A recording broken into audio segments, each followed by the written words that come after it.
memperbanyak istighfar, secara khusus masalah istighfar. Karena ada sebuah hadis Nabi SAW yang berbunyi, bisa saja rezeki seorang hamba tertahan, ya, ditahan oleh Allah, belum dikasih, ditahan dulu karena dosa yang dia lakukan. Karena dosa yang dia lakukan. Jadi dosa itu bisa menahan.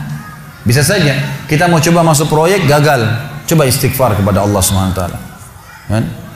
Jadi memang ada dosa yang mengganjal, intinya begitu.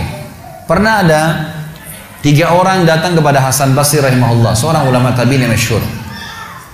Datang 3 orang ini, dan Hasan Basri ini juga terkenal dengan kesolehannya. Kalau ngomong selalu surga, neraka, rahmat dan taubat dan azab. Itu saja berputar perkataannya Hasan Basri rahimahullah. Jadi orang sering datang ke rumahnya minta nasihat. Ada 3 orang datang satu hari antri di rumahnya. Yang satu masuk mengatakan, wahai imam, wahai kiai, wahai ustaz, saya sudah lama menikah dengan istri saya ini, tapi belum dapat anak. Sudah 10 tahun nikah nggak dapat anak.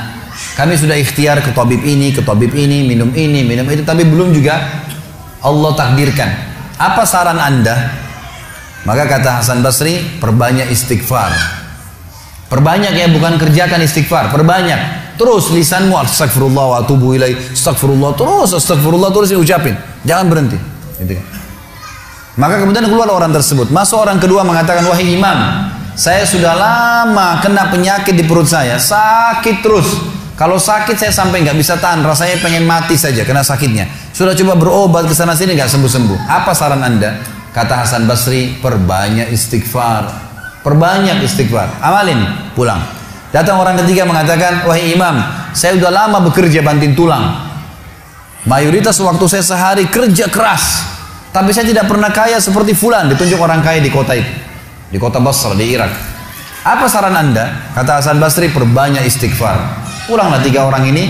Lalu kemudian istri Hasan Basri bertanya, wahai suamiku, ketiga orang ini tadi butuh, satu mungkin dikasih modal, mungkin satu ditunjukkan tabib yang tepat, mungkin obat. Kenapa anda cuma suruh istighfar saja? Kenapa enggak istighfar diikutin dengan yang lainnya? Dikasih modal, dikasih obat.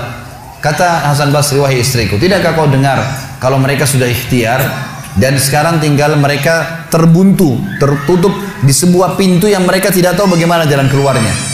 Maka saya mengingat firman Allah dalam surah Nuh. Surah Nuh ini surah nomor 71 ya. Ayatnya ayat 10 sampai ayat 12. Nabi Nuh alaihissalam berkata kepada kaumnya tentang istighfar.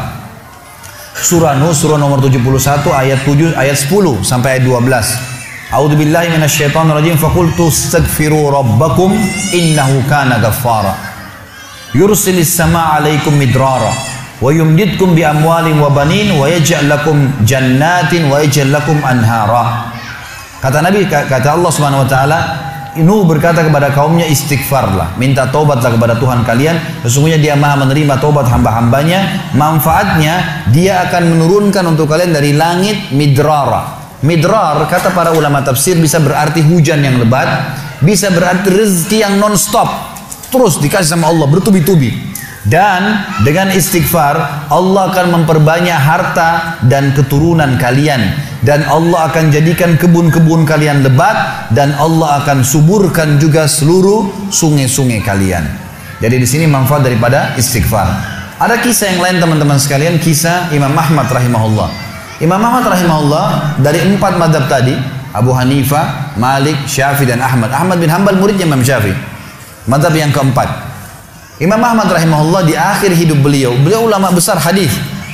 Di akhir hidup beliau pernah terlintas di benaknya untuk mendatangi sebuah kota di Irak. Kenapa ke sana nggak tahu. Pokoknya pengen ke sana gitu. Imam Ahmad pergi ke sana.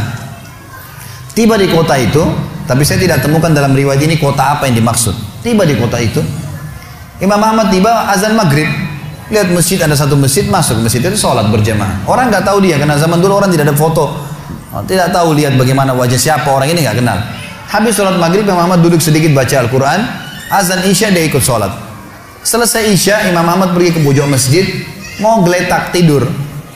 Marbot masjidnya datang, dekatin.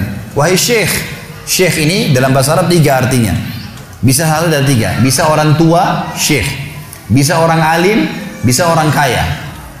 Jadi tidak selamanya kalau antum dipanggil di Saudi syekh dianggap orang alim gitu. Bisa saja orang tua gitu kan. Dipanggil, hai Syekh, orang tua maksudnya. Ngapain anda di sini? Kata Imam Ahmad, saya musafir, nggak kenal orang siapapun di kota ini. Besok pagi saya mau pergi, nggak ada tempat nginap, saya mau nginap di sini. Karena zaman dulu nggak ada penginapan-penginapan kayak kita sekarang, banyak hotel segala gitu. Kata marbotnya nggak bisa, masjid nggak boleh tidur. Kata Imam Ahmad, saya didorong-dorong keluar dari masjid. Orang ini nggak tahu kalau ini Imam Ahmad, kalau tahu mungkin diundang ke rumahnya. Tapi ini marbot, masya Allah, istiqamah nih gitu. Keluar dari masjid, ditutup pintu masjid sama dia. Imam Ahmad lihat orang yang sudah pergi, Imam Ahmad lihat ada teras masjid, tidur di teras masjid. Balik lagi marbotnya. Wahai Syekh, ngapain sini? Musafir, mau tidur, nggak ada tempat nginap. Nggak bisa Syekh. Teras pun nggak boleh, peraturan. Ini saya bilang tadi istiqomah luar biasa. Imam Ahmad bilang saya didorong-dorong ke jalanan, Waktu saya lagi didorong ke jalanan, ternyata masjid bersebelahan dengan kios penjual roti. Ada satu orang penjual roti di sebelah masjid. Lalu dia mengatakan, Syekh, dipanggil Imam Ahmad, silakan ke tempat saya. Imam Ahmad pun datang. Dia bilang, saya punya rumah tidak jauh dari sini, ini kios saya, ada ruangan tempat tidur saya. Silakan anda pakai nginap, besok anda mau pulang silakan. Kata Imam Ahmad menceritakan tentang keadaan dia dengan penjual roti ini. Dia bilang, ada satu perilaku penjual roti ini yang unik. Imam Ahmad tertarik dengan itu. Dia bilang, setiap kali orang ini pecahin telur, ngambil terigu, ngambil garam, itu sambil astagfirullah wa atubu ilaih, astagfirullah wa atubu ilaih. Terus lisannya nggak pernah berhenti nih, astagfirullah wa atubu ilaih, kecuali Imam Ahmad bilang saya ajak ngomong atau dia bertanya pada saya. Kalau berhenti istighfar lagi, selalu begitu. Kata Imam Ahmad, saya bertanya, sudah berapa lama kau amalkan nih? Orang itu bilang, sudah lama, dari saya masih bujang. Kebetulan orang ini sudah tua seumur sama Imam Ahmad, sudah mendekati 60 tahun lebih gitu. Baik, dia bilang, sudah lama, dari saya masih bujang. Kata Imam Ahmad, ma thamaratu istighfarik, apa manfaatnya istighfarmu? Apa yang kau dapatkan dengan istighfar yang sebanyak ini? Kata dia, tidak ada apapun yang saya minta kepada Allah kecuali diijabah. Apa saja saya minta Allah kasih, tinggal satu yang belum Allah kasih. Kata Imam Ahmad, apa itu? Dia bilang, saya minta dipertemukan sama Imam Ahmad. Lah ya, kisah nyata. Imam Ahmad mengatakan, Allahu Akbar, istighfarmu lah yang membuat saya datang ke kota ini, tidak tahu kenapa. Istighfarmu yang membuat marbot masjid mendorong-dorong saya keluar masjid. Istighfarmu yang mendatangkan saya ke tempat ini, tempat praktekmu, ke rumahmu. Karena saya adalah Ahmad bin Hanbal. Saya adalah Ahmad ibn Hanbal. Bagaimana istighfar teman-teman sekalian mendatangkan rezeki yang luar biasa. Permintaan apapun didatangkan. Seorang alim ulama biasa didatangin, ini malah didatangkan sama Allah ke tempat orang ini karena istighfarnya. Dari memperbanyak istighfar manfaatnya sangat besar. Hadis Bukhari kata Nabi SAW, siapa yang mulazamah selalu istighfar, Allah akan jadikan jalan keluar dari masalahnya dan Allah akan berikan rezeki dari tempat tidak disangka-sangka.